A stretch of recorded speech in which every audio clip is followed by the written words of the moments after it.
الرحيم. محمد المحلاوي 6 ابريل فرنسا.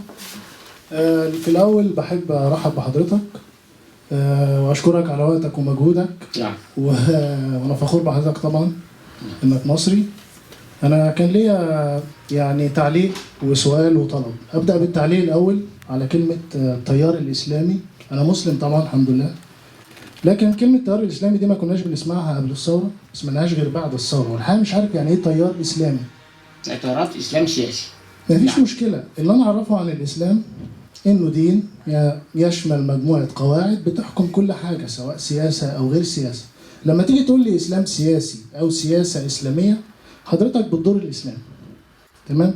فكلمه التيار الاسلامي دي يا ريت نستبدلها بكلمه التيار الديني، عشان اللي بيتكلموا باسم التيار السياسي الاسلامي او التيار الاسلامي بيعملوا حاجات تضر الاسلام اصلا، وبيخالفوا مبادئهم، بيخالفوا مبادئ الاسلام. ما ينفعش تقول لي تيار اسلامي. لما تقول لي انت تيار اسلامي ابقى انا ايه؟ باقي الاحزاب ايه؟ مش اسلامي؟ ما هو ده اللي انا افهمه. بالاضداد تعرف الاشياء. فلما تيجي تقول لي انت تيار اسلامي يبقى انا ايه؟ فخليك قول على نفسك تيار ديني بعد اذنك، وخلينا نلعب سياسه مع بعض، لان السياسه فيها حاجات مش كويسه ومش من الاسلام وانت بتعملها. فما تقوليش تيار اسلامي وتضر الاسلام. ده التعليق البسيط.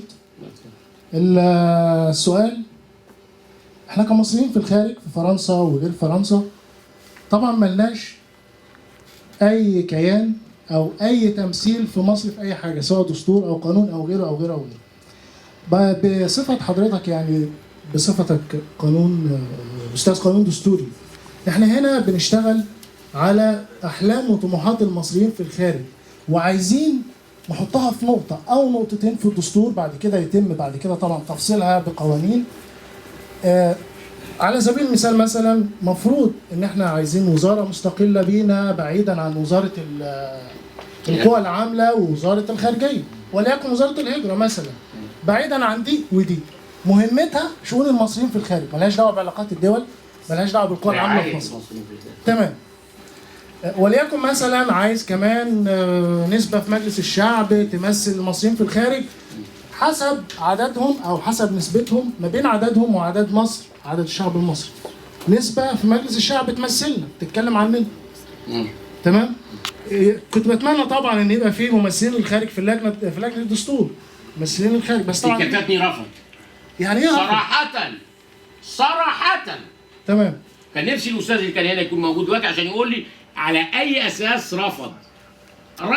الكتاتني رفض. طبعا الرفض ده ليه؟ لان انا جاي من الخارج ابقى عميل. الرفض ده طبعا غير دستوري، لان انت كده بتميزني. انا على فكره انا لسه جاي من مصر، ماليش فتره طويله جدا. الكتاتني رفض صراحة. جاي من 8 شهور، يعني لسه جاي من الميدان، ومش فاهم يعني ايه انا لسه جاي من الميدان وماليش حق ان انا اصوت في الانتخابات، وماليش حق حد يمثلني في لجنه الدستور بعد الثوره. معاك حق. ما ينفعش الكلام ده. مين ما اقدرش اقول لك معاك حق. ده كان السؤال، ازاي نصيغ الطلبات بتاعتنا او النقط المهمه اللي احنا بنتكلم فيها دي في شكل دستوري. ده هيوديني بقى للطلب اللي الصياغه السهله. تمام. ده يوديني للطلب اللي كنت بطلبه من حضرتك. انا موجود مع مجموعه من اعضاء الحركه هنا، وكنت عايز اعمل مع حضرتك كونتاكت على اساس اننا نشكل بعد كده ضغط. احنا موجودين في 11 دوله اوروبيه بالاضافه لكندا وامريكا المستقله والدول العربيه. انا تحت امرك. كمان نشكل ضغط مع الحركه في مصر، ونبدا نوصل بالمصريين انهم يحققوا احلامهم وطموحاتهم. شكرا جزيلا. لا انا تحت امرك، يعني انا قبل ما امشي هدي لك الكارت بتاعي، هتلاقي فيه الايميل والتليفون وكل حاجه والعنوان وكل حاجه، يبقى تاخد متصل بقى ونكون على اتصال بعد ما امشي من هنا، يكون اتصالنا يعني وارد ونتواصل مع بعض زي ما انت عايز. من ناحيه الصياغه دي سهله جدا، بس مش بس الصياغه اللي هتسمح لها، يعني لا تسمح تحقيق هذا الكلام. طلبك مش هتحقق الا لما الحكومه تتشكل ويحط في الحكومه وزاره للهجره ورعايه المسلمين في الخارج. نسميها كده وزاره الهجره ومراعاه ورعايه المسلمين في الخارج. فيها ايه؟ نسميها كده. وبرضه نقول لهم لازم سعاده الباشا رئيس مجلس الشعب الحالي يقتنع ان المسلمين في الخارج دول ما هماش اجانب بيتامروا على قلب نظام الحكم في مصر، والناس قلبهم مع مصر زي ما قال الاستاذ حمدي دلوقتي حالا. كل ما بنبعد عن مصر كنا قلبنا داير ناحيه مصر. يعني هي دي الحقيقه، حقيقه مشاعرنا ناحيه مصر. فهو بيقول لك لا المصريين في الخارج لا ما تاخدهمش. انا صراحه قول لي بقى انهي اساس شرعي لهذا الكلام؟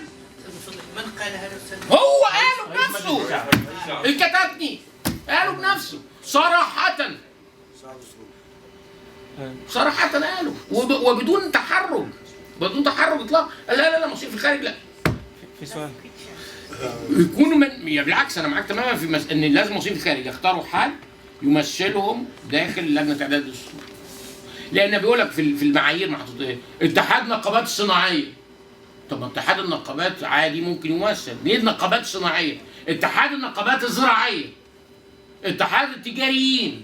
يعمل عدد بقى، عايز يعمل عدد بس عشان يكمل ال100. بس ايه فايدته ده في لجنة اعداد الدستور؟ شوف لساعتك المعايير نزلت صدرت بقى لها كام يوم. اتحاد النقابات الصناعية واحد، اتحاد النقابات الزراعية، نقابة العمال واحد، واحدة من النيابة الإدارية، واحدة من النيابة القضائية، واحدة مش وهكذا. طب ايه لازمتهم دول؟ ممثلين للنوبة، النوبة ليها ممثلين وانت سعادتك حركة 6 ابريل مالهاش ممثلين. طب ايه العقلانية في هذا؟